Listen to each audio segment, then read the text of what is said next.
자, 여러분 안녕하십니까. 이몽세 정상회담 2부 시작하겠습니다.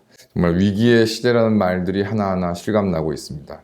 위기의 시대가 됐다 보니까 터키나 인도같이 이제 역사가 오래된 나라들이 이제 나라 이름까지, 터키는 이미 튀르키예로, 물론 원래 뜻은 거의 비슷한 뜻입니다만은 터키라는 이름으로 오랜 세월 알려져 왔는데 이제 그거는 거부하고 튀르키예라는 명칭을 변경해달라고 하고 있고, 지금 인도도 원래 인도라는 게 식민지 시대의 명칭이라고 해서 그러는 모양인데, 힌두라 그래서 그게 페르시아 제국 시절부터 알려졌던 그런 명칭을 또 이제 와서 힌두 민족주의인이 어쩌니 뭐라 하면서 이제 하라튼가로 나라를 이름 바꾸겠다고 난리를 좀 치고 있습니다.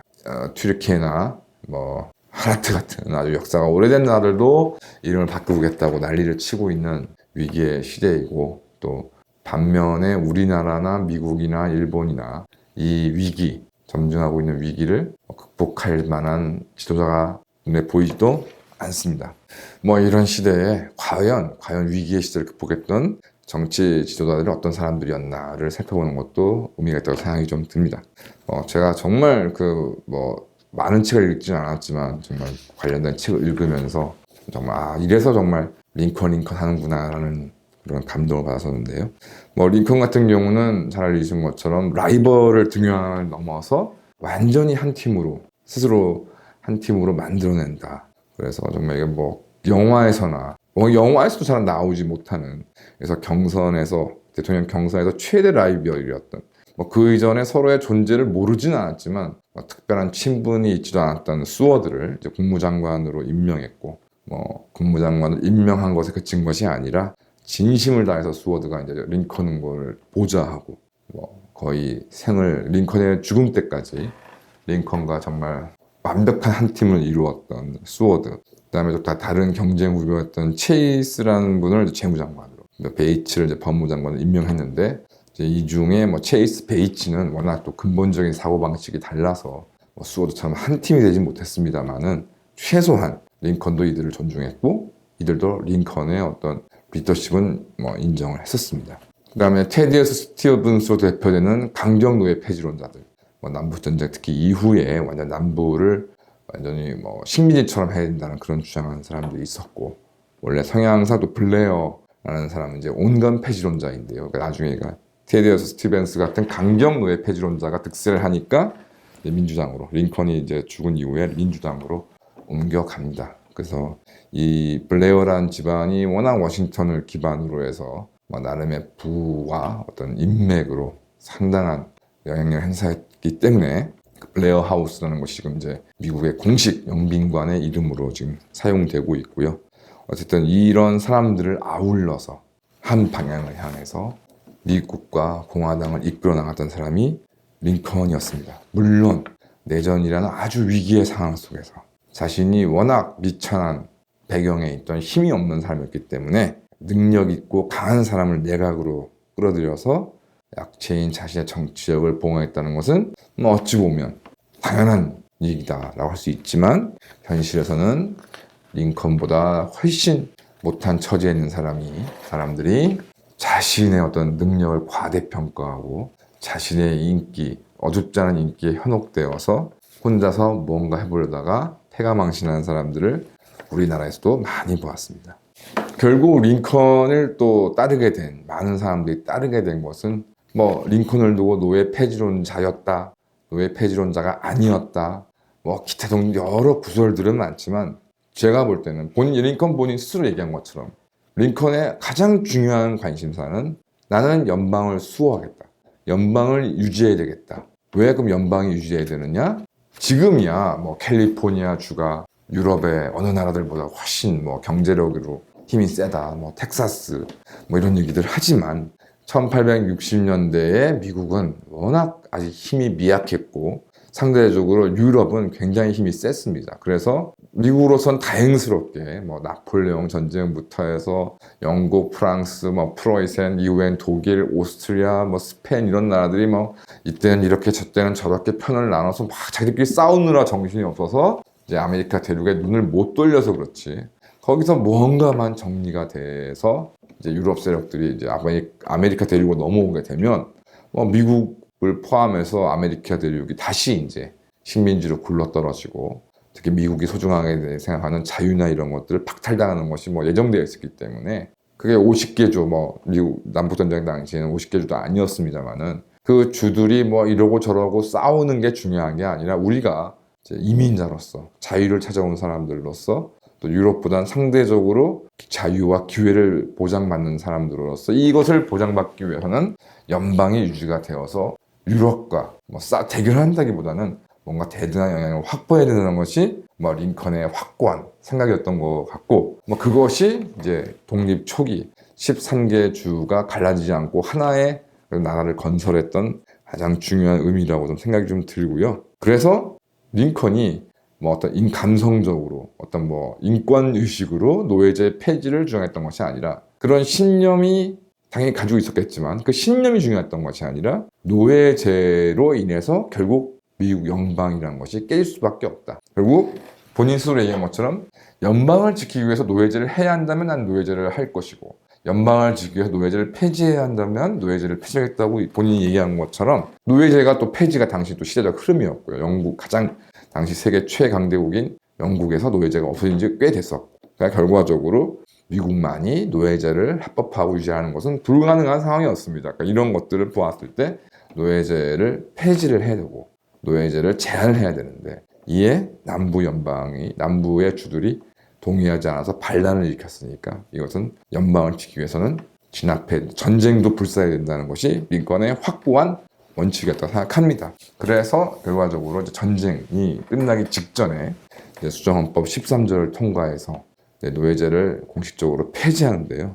사실상 전후에는 여러 가지 혼란 상황 속에서 내전이 끝난, 남북전쟁이 끝난 이후에는 불가능한 것을 링컨은 너무나 잘 알고 있었고, 나중에 이제 이 문제들이 결과적으로 자체적으로 해소되지 못했기 때문에 처음에 60년대에 뭐 민권 운동으로 대표되는 또 어느 정도 발전이기도 하면서 혼란이, 그런 상황들이 벌어졌던 것이고, 그래서 마지막 전투에 이제 끔찍한 희생을 딛고 강행을 합니다. 뭐 그러다 보니까 영광이 클수록 이제 그림자도 꼭 큰 것이기 때문에 그가 수행했던 이런 정책들에 대해서 여러 가지 평가가 있을 수 있지만은, 어쨌든 누구도 부정할 수 없는 것은 링컨은 당시 미국이 위기의 시대라는 것을 직감을 하고 자신이 생각해낸 해결책들을 다른 사람들한테 설득하기 위해서 노력을 했고, 그것이 설득과 평화적 설득과 교습이 한계에 부딪히자 전쟁으로서밖에는 해결될 수 없다는 점에 또 결심을 굳히고 그 전쟁을 끝까지 잘 수행을 했습니다. 그것만큼은 링컨을 부정할 수가 없다 생각합니다. 또 한 사람, 이제 뭐 당연히 위대한 정치적 인물 중에 하나 떠오르는 것은 처칠이죠. 처칠은 아시는 것처럼 영국의 말보로 공작 가문이라고 하는 정말 어마어마한 사실상 왕족이라고 불러도 과장이 아닌 유서 깊은 대귀족 가문이었는데, 이제 아버지 때 19세기 후반에 이르면 영국이 이제 미국의 경제력에 밀리기 시작하는 이제 시대가 되고, 뭐 그래서 그런지 저래서 그런지 이제 아버지가 이제 미국 대부호의 딸과 결혼하게 됩니다. 뭐 우리나라로 치면 뭐 일제시대 때 내지는 60년대 70년대에 뭐 일본의 아주 뭐 유력한 왕실, 일본 왕가 가문의 마문이 뭐 현대나 삼성가의 어떤 딸을 이제 부인으로 맞이하게 되는 그런 격이라고 할 수 있겠죠.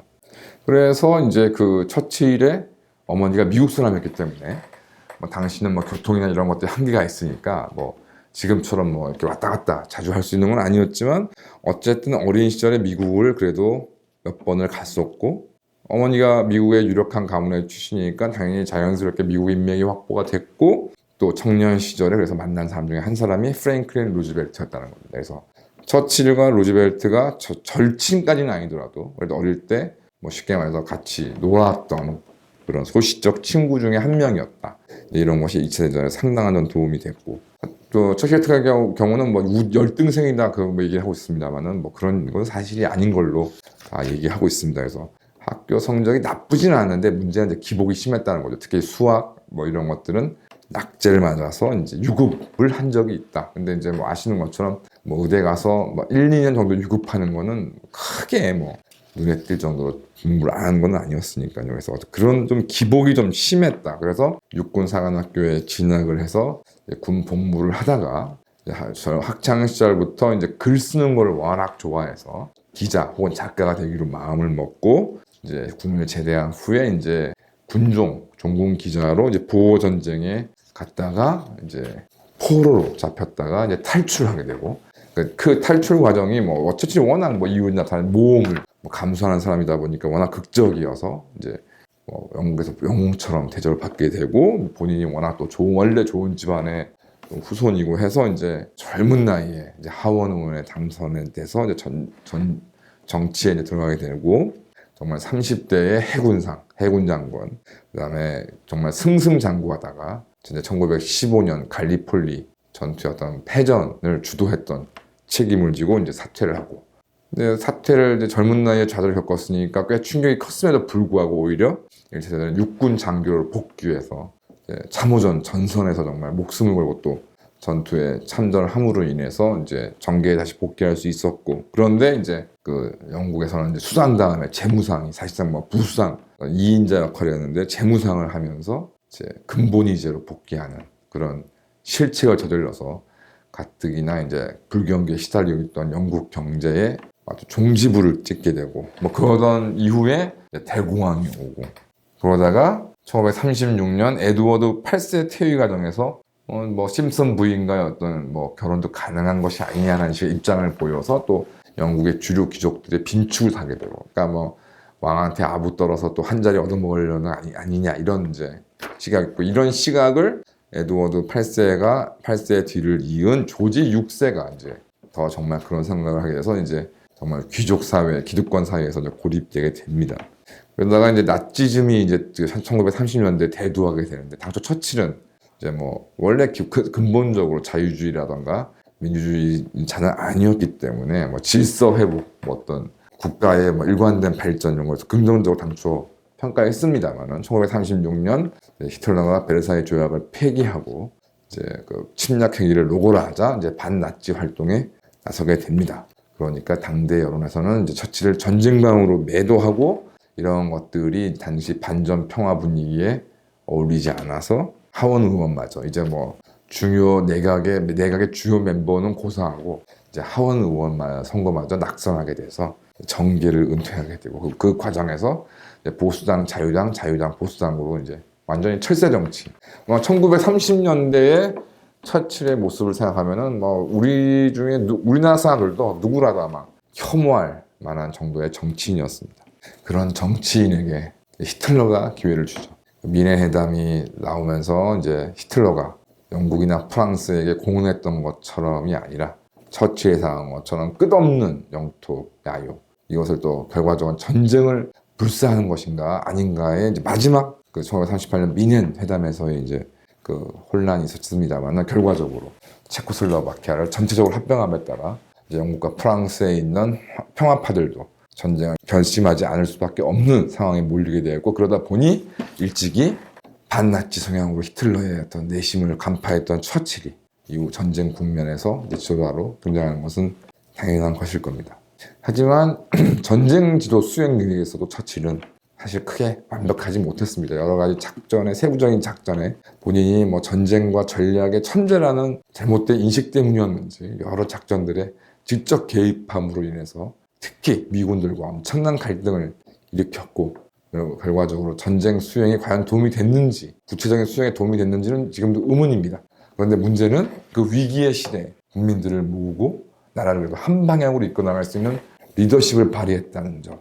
그래서 국민들로 하여금 용기를 가지게 하고 희망을 가지게 하고 기꺼이 희생을 하게 하는 이런 국가를 이끌어 나가는 능력으로 이제 위기의 시도를 목하게 되는 것이죠. 지금 누가 뭐라 그래도 사실 세계가 변화하고 있습니다. 뭐 우크라이나 전쟁은 뭐 올해 끝날까요? 내년에 끝날까요? 뭐 유가는 올해 안정될 수 있을까요? 내년에 안정될 수 있을까요? 과연 뭐 집값은 안정적으로 상승될까요? 하향될까요? 저도 뭐 여러 가지 뭐 경제 전문가는 아니지만 여러 가지 좀 불안한 모습들이 생각들이 많습니다. 그러니까 개인 사업을 하고 있기 때문에 뭐 어느 달에 수입이 좀 많아도 걱정이고, 이게 뭐 과연 다음 달에도 이어질까? 또 다음 달에 이어지면 뭐 이러저러한 비용이라든가 관리는 또 어떻게 해야 되는 것인지 뭐 항상 좀 고민을 하지 않을 수 없는 그런 상황이고요.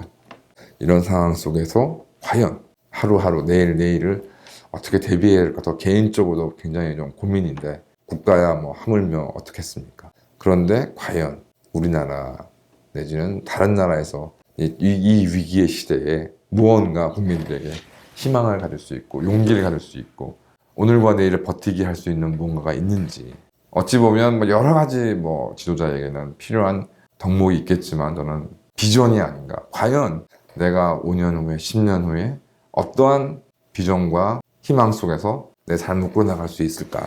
뭐 이 부분에 대해서 우리가 많이 생각해 본다면 진정 어떻게 보면 위기의 시대에 이런 앞서 말씀드린 링컨과 처칠 당장 엄청난 어려움이 있고 엄청난 희생이 있지만 본인들이 생각하는 거 뭐 일종의 독재라고 비판할 수도 있지만 본인들이 생각하는 그런 시대와 상황에 맞도록 진행하는 이런 일들이 필요하지 않을까 생각이 듭니다. 감사합니다.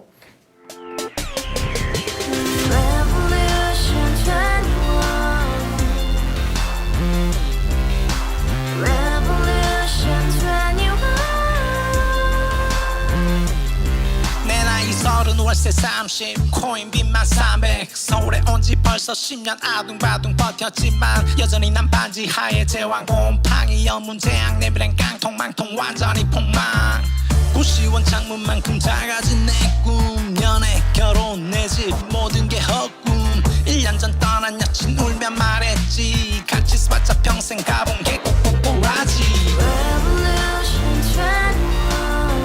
가바후스 700 나도 소유주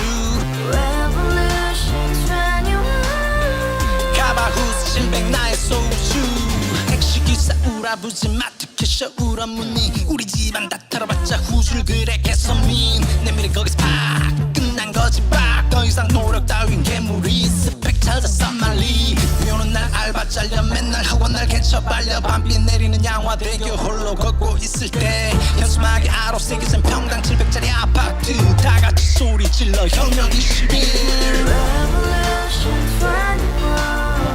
가바후스 700 나도 소유주 가바후스 700 나의 소유주 You and I, we live together in the house, brand new day, and your dream had just begun. Revolution 21, only hope and happiness. 너의 곁에 내가 영원히 지금까지 정치인들 입만 열면 찝찝찝 개소리 멍멍멍 쳐다 하면 뻥 잘난 부모 만나 잘난 학교 나오면 뭐하나 우동살이 꽉 찬 대가리 깡통 소리 통통 저 푸른 조원이의 그림 같은 집을 짓고 평상사천 팔면 뭐해 평생 살 수 없는 집 내 미래 내 꿈 희망 퀵 살아나는 집 우리의 미래 혁명 21